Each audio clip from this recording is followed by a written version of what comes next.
के बाद मोहाली के साइबर क्राइम पुलिस स्टेशन में जहां पर प्रताप सिंह बाजवा नेता विपक्ष हैं पंजाब में, वो पेश हुए हैं, उनसे पूछताछ जारी है।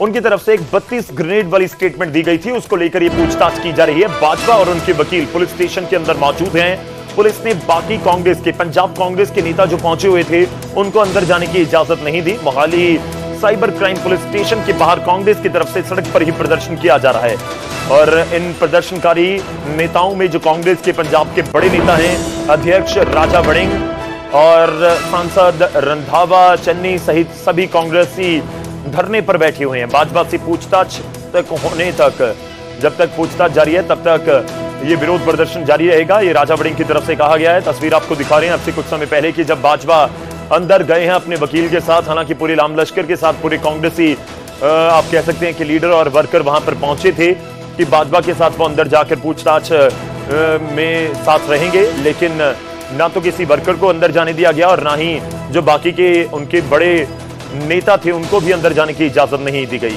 हालांकि राजा वड़िंग, सुखजिंदर सिंह रंधावा पंजाब के पूर्व उप मुख्यमंत्री हैं, मौजूदा समय में सांसद हैं, जो नजर भी आ रहे होंगे, उनको भी अंदर जाने की इजाजत नहीं दी गई। केवल प्रताप सिंह बाजवा और उनके साथ एक उनके लॉयर, वकील, उनको ही अंदर जाने की इजाजत दी गई और पुलिस के अधिकारी उनको अंदर ले गए और लगभग अब से करीब एक घंटा हो चुका है कि अंदर उनसे पूछताछ जारी है। और इस बीच कांग्रेस के जो नेता वहां पर पहुंचे हुए थे, उन्होंने मोहाली साइबर पुलिस स्टेशन के बाहर ही धरना प्रदर्शन शुरू कर दिया है और सड़क पर बैठकर वो धरना प्रदर्शन कर रहे हैं। मोहाली के साइबर क्राइम पुलिस स्टेशन में पूछताछ जारी है करीब एक घंटे से प्रताप सिंह बाजवा से। और आपको बता दें कि प्रताप सिंह बाजवा की तरफ से एक स्टेटमेंट दी गई न्यूज 18 पंजाब हरियाणा के साथ, जब वो एक हमारे एक्सक्लूसिव शो में बैठे हुए थे, तो उनकी तरफ से कहा गया कि 50 ग्रेनेड पंजाब पहुंचे हैं और उनमें से 18 अब तक चल चुके हैं, 32 अभी बाकी हैं। तो 32 बाकी कहां हैं? पुलिस इसको लेकर सवाल जवाब कर रही है। और इस बीच पंजाब की सियासत में आप कह सकते हैं कि जबरदस्त ये भूकंप लाने वाला स्टेटमेंट था। एक तरफ एक्शन और दूसरी तरफ प्रदर्शन नजर आ रहा है।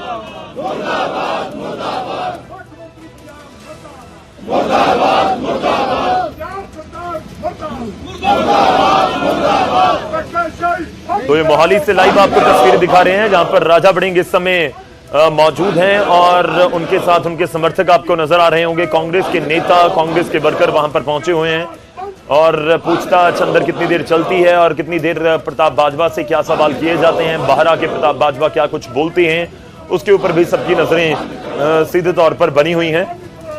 मोहाली के साइबर क्राइम पुलिस स्टेशन से लाइव तस्वीरें हम आपको दिखा रहे हैं, जो आप अपनी स्क्रीन पर बाईं तरफ देख रहे हैं, लेफ्ट साइड ये लाइव तस्वीरें हैं। राजा वड़िंग इस समय हाथ में एक माइक स्पीकर लेकर वहां पर नारेबाजी करते हुए दिख रहे हैं। तो दूसरी तस्वीर अब से कुछ समय पहले की, जब प्रताप सिंह बाजवा पूछताछ के लिए अंदर गए हैं, तो उस समय की तस्वीर भी आपको दिखा रहे हैं। प्रताप बाजवा अकेले गए, केवल उनके जो वकील हैं वही उनके साथ थे, आदिल बोपाराय उनके लॉयर का नाम है, वही और प्रताप सिंह बाजवा, दो ही लोगों को अंदर जाने की इजाजत दी गई। पुलिस की तरफ से पहली बैरिकेड्स और सुरक्षा के पुख्ता इंतजाम किए गए थे और इस बीच पूछताछ जारी है। मोहाली के साइबर क्राइम पुलिस स्टेशन में कांग्रेस के बड़े नेता से पूछताछ जारी है। नेता विपक्ष हैं विधानसभा में प्रताप सिंह बाजवा, वहीं दूसरी तरफ राजा वड़िंग की बात करें तो अध्यक्ष और साथ ही लुधियाना से सांसद भी हैं अमरिंदर सिंह राजा वड़िंग। तो इस समय कांग्रेस का प्रदर्शन जारी है मोहाली।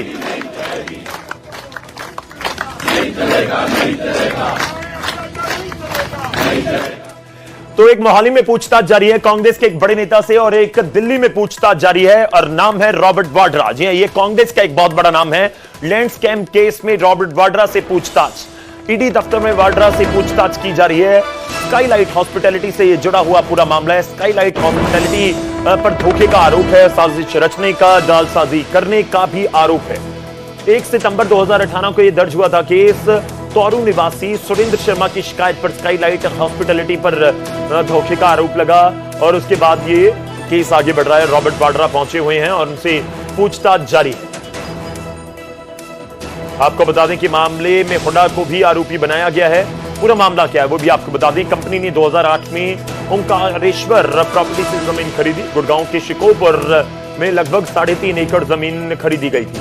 3.5 एकड़ जमीन 7.5 करोड़ में खरीदी गई थी। कमर्शियल लाइसेंस लेने के बाद जमीन डीएलएफ को बेच दी गई। 7.5 करोड़ की जमीन 58 करोड़ में बेची गई। आरोप है कि 3.5 एकड़ जमीन थी, 7.5 करोड़ में खरीद ली गई। तो उसके बाद कमर्शियल लाइसेंस लिया गया और फिर उसको डीएलएफ को बेचा गया 58 करोड़ में, यानी कि कुछ ही देर में लगभग 51 करोड़ रुपए का फायदा हो गया। बदले में डीएलएफ को 350 एकड़ जमीन आवंटित की गई। गुड़गांव के वजीराबाद में डीएलएफ को जमीन देने का यह आरोप है और इसी में पूछताछ की जा रही है। चलिए सीधा रुक करते हैं, हमारे सहयोगी इस समय दिल्ली से हमारे साथ हैं शंकर आनंद, उनका रुक करेंगे। शंकर, क्या कुछ आपके पास जानकारी? मैराथन पूछताछ हो रही है, काफी समय हो चुका है, लंच ब्रेक के बाद भी पूछताछ जारी है।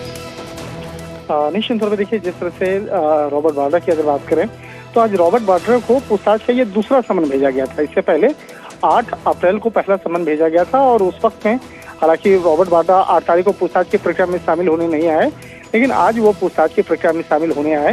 लेकिन आज रॉबर्ट वाड्रा जब पूछताछ की प्रक्रिया में शामिल होने आए, उनका अंदाज जो है एक राजनेता जैसा दिख रहा था, क्योंकि आज काफी अपने समर्थकों के साथ आए, पैदल मार्च करके वो ईडी मुख्यालय तक आए और वो उनका कहना भी था कि लोग चाहते हैं कि वो उनके साथ जुड़ रहे हैं और उन्हें अपना नेता मानते हैं।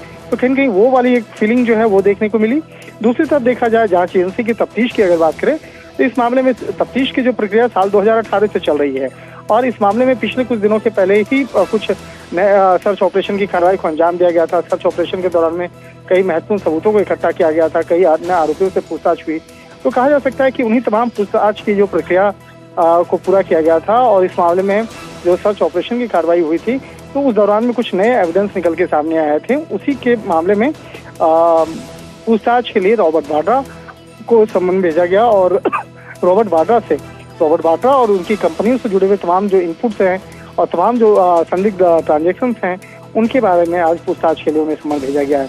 तो कहा जा सकता है कि आज की जो पूछताछ है तकरीबन 7 बजे तक चलने की संभावना है और फिलहाल इस वक्त में जांचकर्ता के द्वारा लगातार पूछताछ की प्रक्रिया को अंजाम दिया जा रहा है। चलिए शुक्रिया, धन्यवाद हमारे साथ जुड़ने के लिए। तो ये एक लंबा समय लग रहा है पूछताछ के लिए और भी जिस तरह से शंकर जानकारी दे रहे हैं कि कुछ और समय भी अभी लग सकता है कि उनसे पूछताछ आगे भी जारी रहे। और ये जमीन से जुड़ा हुआ लैंड स्कैम केस है जिसमें आरोप लगे हुए हैं कि 3.5 एकड़ जमीन खरीदी गई थी। खैर वो पूरा मामला बढ़ते बढ़ते किसी और पॉइंट के ऊपर पहुंच गया, लेकिन अभी पूछताछ जारी है और रॉबर्ट वाड्रा से लगातार पूछताछ की जा रही है।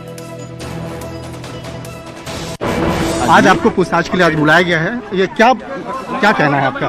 कुछ कहना नहीं है यार, मैं लोगों के हित में बोलता हूँ, माइनॉरिटीज के लिए बोलता हूँ, तो देश के हित में बोलता हूँ तो मेरे को रोका जाता है, राहुल को संसद में रोका जाता है। तो फिर इस तरीके से तो दुरुपयोग होता है इनका हर चीज। और बीजेपी करवा रही है पॉलिटिकल बिच हंट है। आज काफी संख्या में लोग आए हैं आपके साथ में। आज हमेशा लोग जुड़ेंगे यार, जब मैं उनके लिए बात करता हूँ, उनके साथ जुड़ा हूँ, मुझसे प्यार करते हैं, वो चाहते हैं मैं राजनीति में आऊँ तो जुड़े हैं।